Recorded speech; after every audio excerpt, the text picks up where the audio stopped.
What's up, everybody? Welcome back to the channel. Welcome back to some Planet Coaster gameplay. I am here today in Silverwood, as we have been for the last couple of weeks, and I've got some new stuff to show you today that I've been building all week long.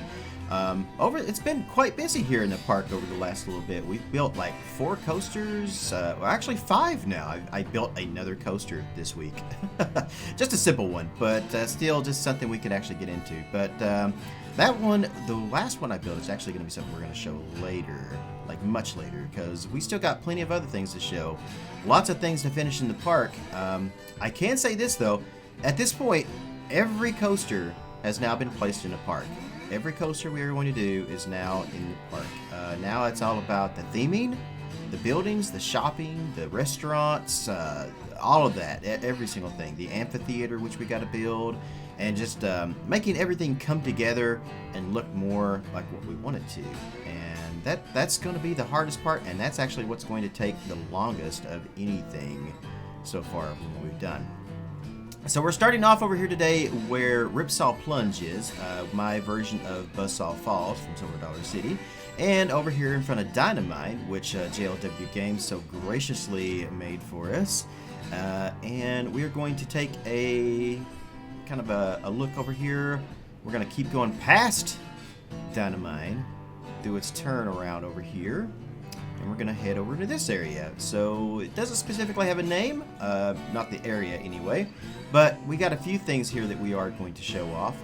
Not everything is 100% completed yet. I did as much as I could to make this video, but there's still lots more detail work to go, lots more terrain, everything I got to do. So first thing we have here on the left is, I think I'll call this the Hickory house, which is loosely based on the Hickory house from SDC and Dollywood. I don't know which one it's at. I can't remember off the top of my head. Right now at this point, both of these parks are all combining together with me. I'm looking up like buildings and resources and things to try to get, you know, ideas and stuff from that kind of style from both of these parks. So I actually don't remember which one this one is at, but it's basically what I did was I built the building, and then I kind of put the barbecue pit in here, which is a bigger version of the barbecue pit I built for Vista View so long ago. And every single time I make this, I actually make it better every single time. I just brought this one in, copied it over, and then enhanced it, made it larger. So got some flickering going on there, so some sea fighting. Gotta fix that. We also have some shops in here, obviously just ribbon, because I feel like that's gonna be best for barbecue.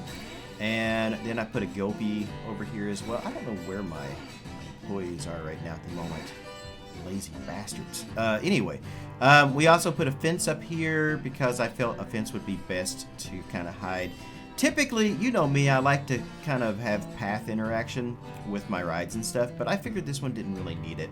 I wanted that one to kind of be back in the back like that. So, and then up in here, I built a little kind of picnic area with some places where, you know, the guests, you can grab your ribs or your barbecue pork or whatever it is that you're getting from down there, and your barbecue chicken maybe, and you're bringing it up here, and you'll be able to eat it up here. Again, also more fencing to kind of keep people from getting onto the track and stuff over there. And then we're going to turn around, and I thought it's time we start adding the craftsman to our area. So we have blacksmithing here, where you can watch shows, like the blacksmith will come out here and start working, or you can walk in here and kind of see like all the different stuff in here. I've been trying to place down as many things as I think, you know, would kind of make this look like a blacksmith shop. Obviously a lot of this stuff is not blacksmith related, but I mean, it kind of just makes it look more busy, and that's really what I was looking for, because, you know, there's not enough stuff really that's on the workshop for Theme Maker's Toolkit or anything that I could possibly use here, so, or that's actually already in the game that I could use. So I'm compromising and just trying to make it look kind of nice, basically, and everything. Same thing for this next section here. This is going to be a shops, but we won't go in there because obviously that's not done yet.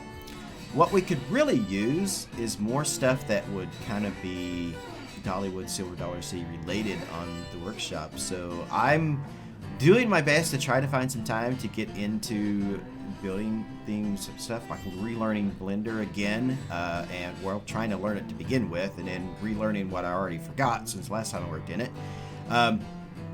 I'm going to try to do like custom signs and stuff like that. I don't know how good I would be at making other things, but I'm going to try.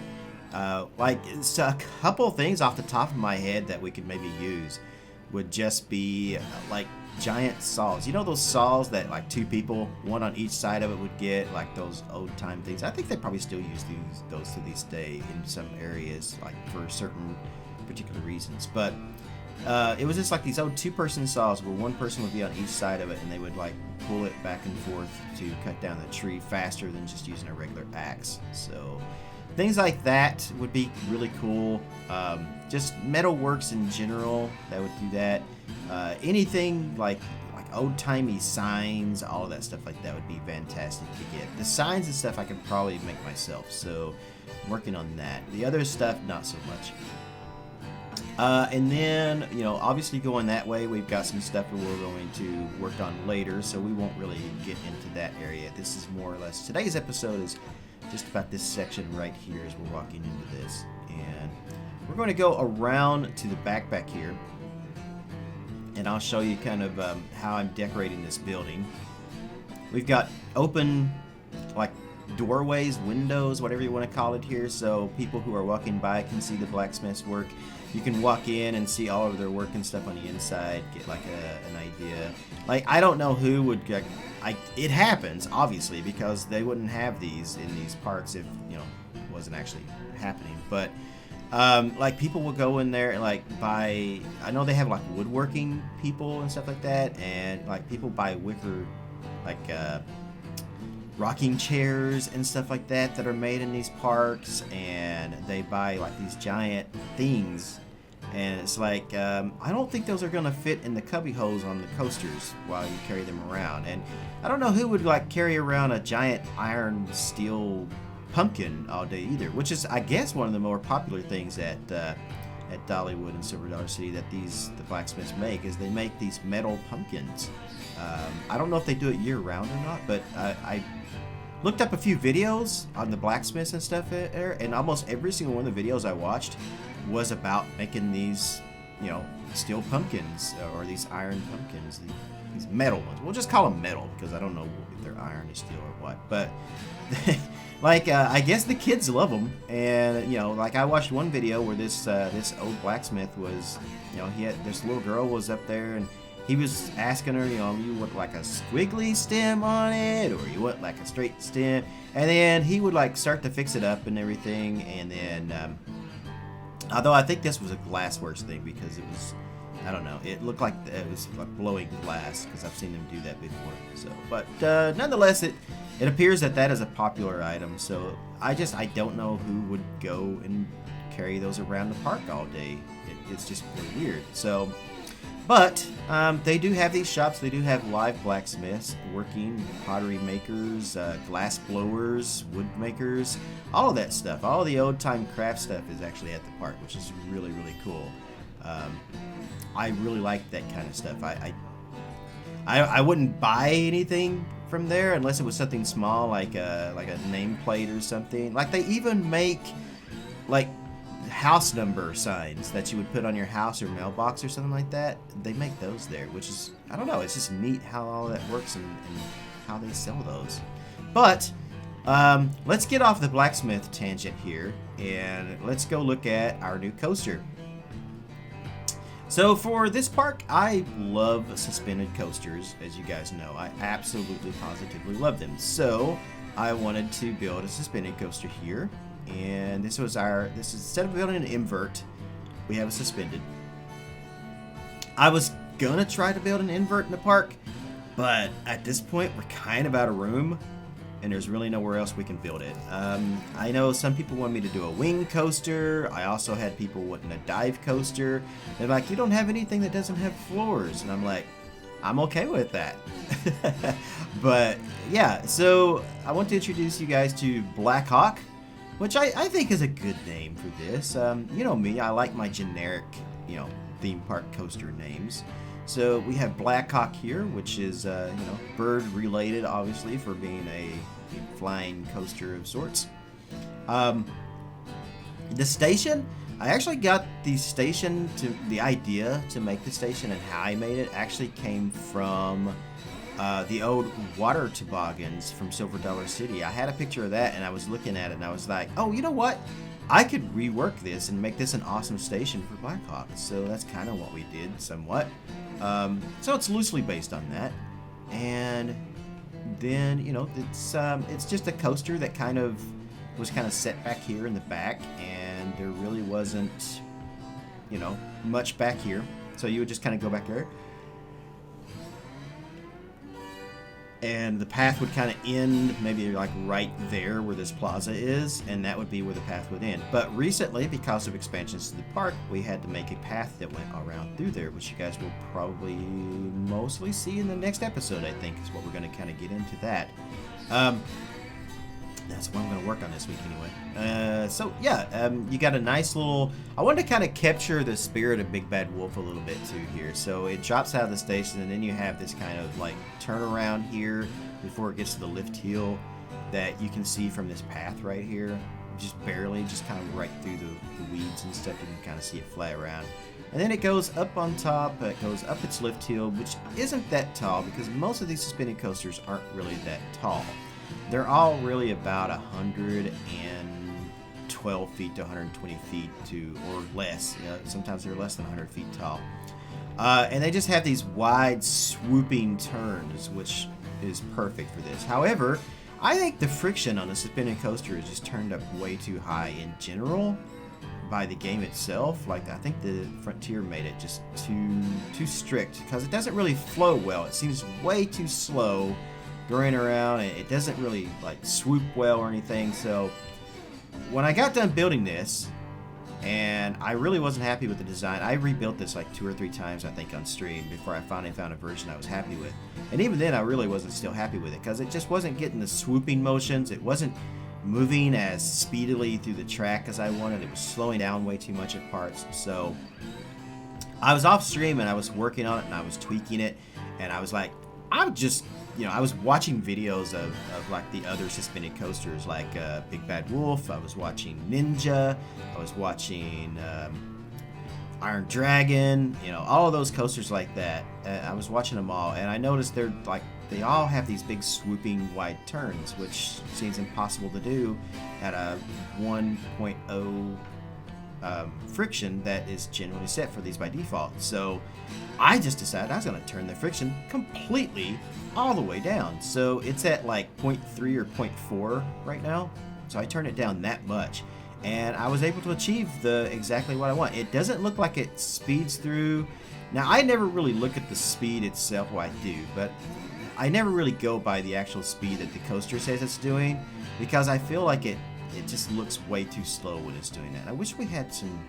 It's not written to go through the course because we're not getting people to come on the coaster.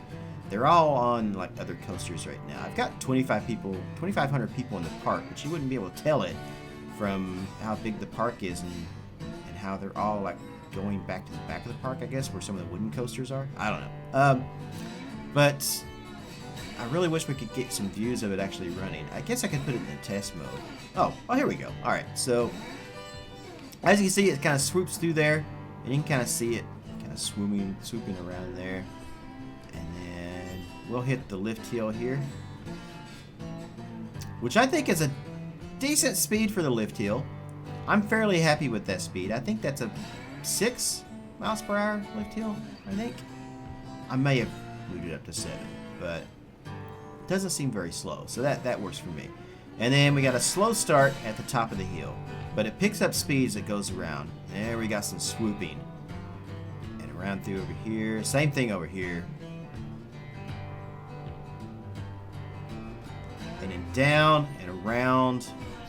And I'm going to go over here real quick. So, and then I probably could have gotten away with not doing a second lift hill, but when I was working on it originally and the friction was turned up, it wasn't really doing much there, so it was really losing a lot of speed.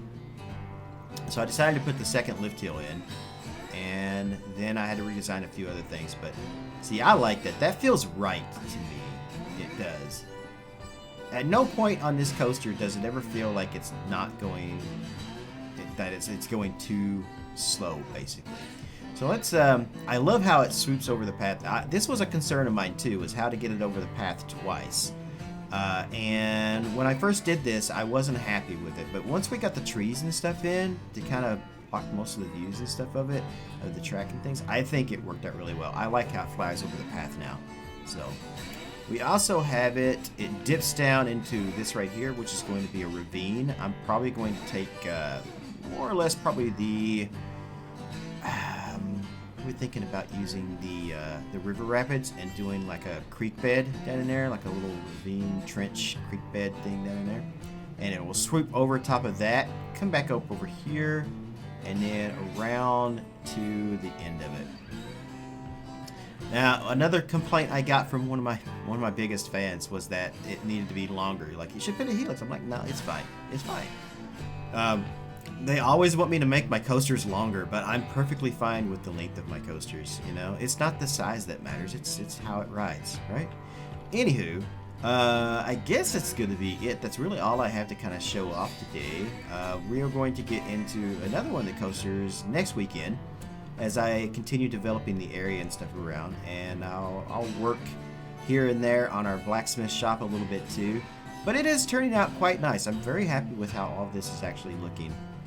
It's working out fairly well, and now we're at the point where we can start getting the buildings and things in and really start to make the park come together, much like I did with the beginning. So we have one of the things I've been concerned about here recently with the park is that I was losing my my ability to make everything look nice. Because when it started out, like County Fair, or Country Fair I should say, Country Fair area, the entry plaza, all of that was looking fantastic. It was like turning out to be some of my best work. And then as I started expanding the park, I kind of felt like maybe I was just getting in too much of a rush and I wasn't taking the time to really detail the things, and it was kind of showing. So I'm trying to get back into that, where now we're going to start doing all the detail work and make everything look so much better.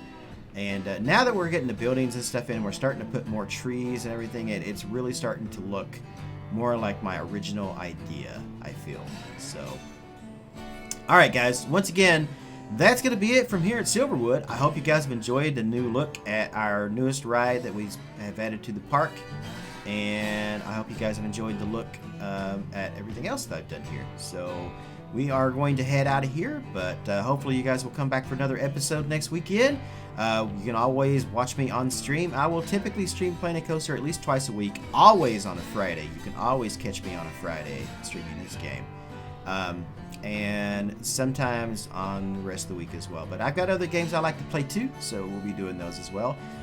Or maybe you just want to hang out with me while I just play any other games. That would be great and swell as well. So that's going to do it from here on Silverwood. You guys have a great rest of the day and enjoy your weekend, wherever you are in the world. Good morning, good afternoon, good evening, and good night. What's up, everybody? Thank you for watching the video. If you haven't already, make sure you click that subscribe button down below and click on the bell to stay on top of all my new videos and live streaming events here on YouTube. I also want to give a huge shout out to all the names you see on the right for their support through donations, Patreon, and through Twitch subs. If you would like to join their ranks and you are able, you can do so by clicking on any of those links in the video description down below. No worries though, if you don't like giving away money like that, you can still support the channel by purchasing games or anything through Greenman Gaming, through Humble Bundle, or through Amazon by clicking on my links and making your purchase. A little bit of that goes towards me to support the channel. If you still can't get enough of me, you can always check me out live on twitch.tv and stay up to date with me on Twitter as well. Now that's going to be it, but I can't say thank you enough for all your support here on the channel. Wherever you guys are in the world, good morning, good afternoon, good evening, and good night. See you later.